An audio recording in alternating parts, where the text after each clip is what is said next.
Hello, everyone, and welcome to Augmintech.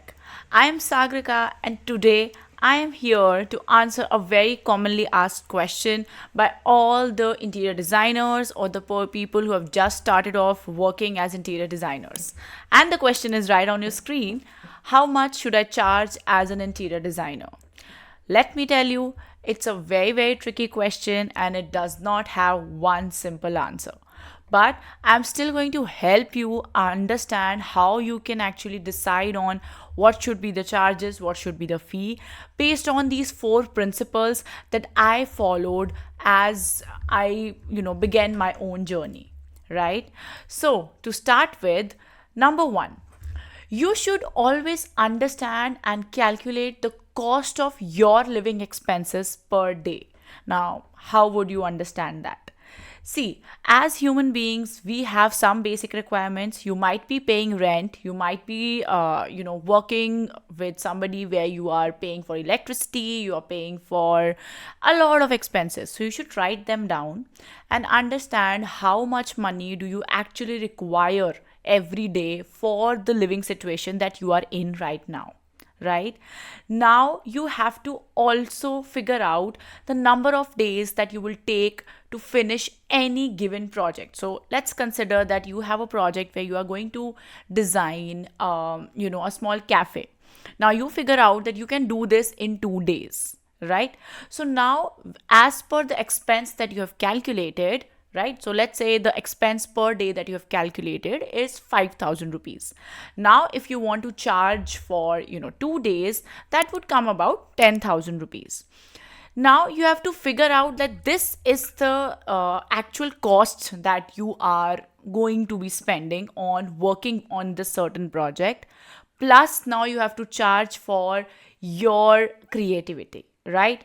I would simply say double it. So once you do that, you will understand, okay, this is the amount that I need to be earning from this project, which I am going to finish in 2 days. Right? So this is how you can figure out how much is it that you need to take. So this is a necessary amount, right? So for a first project or for a very small project, this kind of charging capacity works, right? Now the second one is, you should figure out an hourly charge for your time based on your current job or a job that you can get at this stage. Understand this. So if you have studied for so and so many years, or you have worked on a so and so degree, so you know that at this point of time, if you apply for a job, you can get up to so and so amount. Let's take an example. Let's say you are a bachelor's in interior design and you figure out that you can get 25,000 rupees per month from a job that you can apply anytime, right? So 25,000 rupees per month is your worth. Now it's something that you can easily get. I would say add some money on it. Let's say think now, since 25 you can get, but now you are adding, working on your own, there are so many expenses that you have to take care of, so you have to add that, and now let's make it to 40. In that, now figure out your hourly charges. Now figure out how much that would be for 1 hour. It's simple mathematics. And the amount of time or the number of hours you are going to give to that project, you should charge according to that. This is a very common practice abroad, that you will see that people charge you per hour. Now this hourly rate you have to set. Like, I have seen people charging up to $100 per hour, or $300 per hour as well. So this is almost about you sharing your creativity, and you have to figure out what is the amount that you can charge with. But just to make it simple, you can always look at the aspirational job that you want, and you can understand how much that job would give you, right? Now, the third thing is, this is something very common, that what we usually do is we like to kind of, charge as per, whatever you feel is necessary at that point. But we need to understand that as a business owner, this is very common. Everybody needs investment, right? But as interior designers, if you're working as a freelancer, there is no investment whatsoever. You are not going to spend a lot of money on a project. It's all your creativity.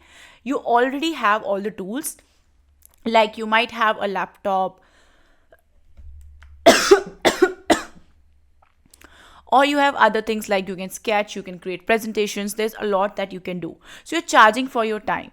Now imagine this, like if you're just starting off and you must think of your first 2 3 projects as an investment in the industry.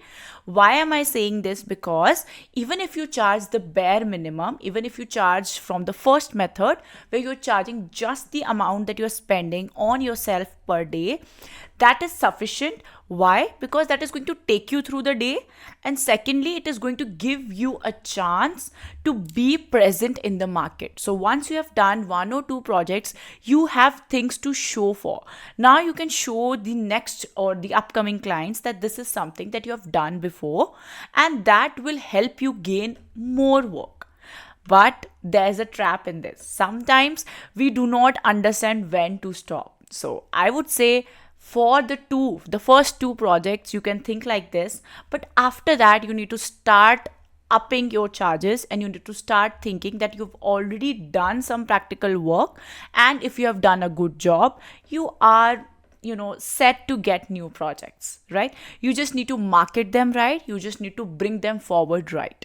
So wait for the right clients after this. But for the first few projects, as in the first 2 projects, you should be careful about the charges. It should not be over the top, but it should not also be something which would make you feel like, this is nothing or I'm getting underpaid. You should be getting paid your worth. Now, the final thing that you can do to understand like how much you should charge, think of your realistic monthly income goal. Like you could be imagining like, I need 10 lakhs per month, right? Now that should be realistic. Now where you are in your career, you should think about that. So I'm here in my career, I'm just starting off, or I have done a few projects, or I have been in the industry for 6 years. Now how much should I charge, right? So think of it as, okay, this is the number that I want per month. So maybe you start with like, I need 1 lakh rupees per month. And then think of how many projects can you get in a month at this stage. So maybe if I can get 3 projects in a month, then I have to make sure that every project gives me at least 33 to 35,000 rupees.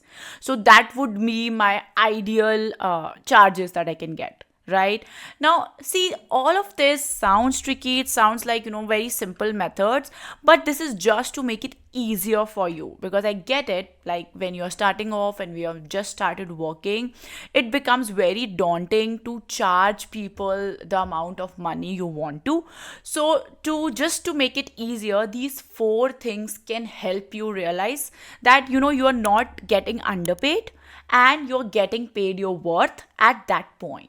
Right? So do not be afraid of making these charges higher if you are worth it, and if you have done the amount of work that should get to you there.